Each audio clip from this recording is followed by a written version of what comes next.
Hi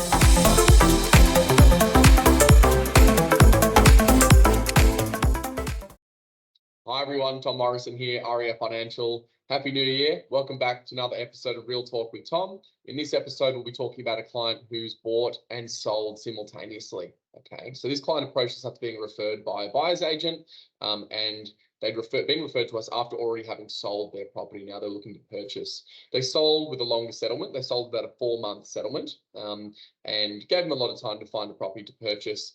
And in this particular situation, they ended up purchasing the property and lining up the dates of the settlements for the sale and the purchase to occur on the same day at the same time.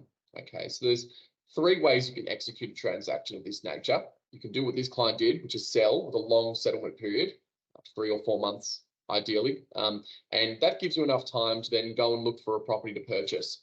And it's probably the best option to use in this particular situation because it allows you to have knowledge of exactly what you've sold for, exactly what your costs are, and you'll know exactly what funds going to be available on the purchase. Okay, couple of difficulties there is that if you don't line up the settlements on the same day, you might have to move twice.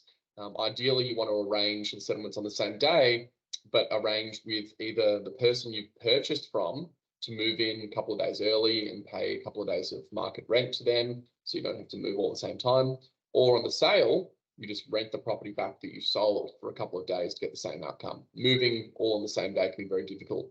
And that's the case for the second of the 3 methods, which is purchasing before you've sold as well. So you can purchase before you've sold. A little bit harder. You don't know what funds you've got to play with exactly. You have to build in a bit of a buffer to make sure that obviously if you sell for less than you're expecting, you're still going to be able to complete on the purchase. Generally speaking, that type of strategy is used only when the market is strong for vendors, for sellers. When it's more of a balanced market, it can be a bit difficult because the variables are greater in that you may not receive the sale price that you're expecting by a bigger margin.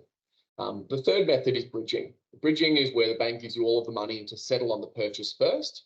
You sell your property after and pay down the debt to the level at which you'll then make repayments on a standard 30-year term, for example. It's very expensive because you're carrying much more debt at a higher interest rate as well. And so as a result, bridging is not generally favoured. It's usually the third of those methods. The first or the second I mentioned before, effectively you're bridging off either the purchaser of the property you've sold or the vendor of the property you've purchased. You're bridging off them for free because you're using a 3 or 4 month settlement without having to pay any interest charges to those people in order to then get your affairs in order in either of those cases. So that's today's Real Talk episode. Any questions, let me know. Otherwise, I'll catch you on the next one. Thanks, guys.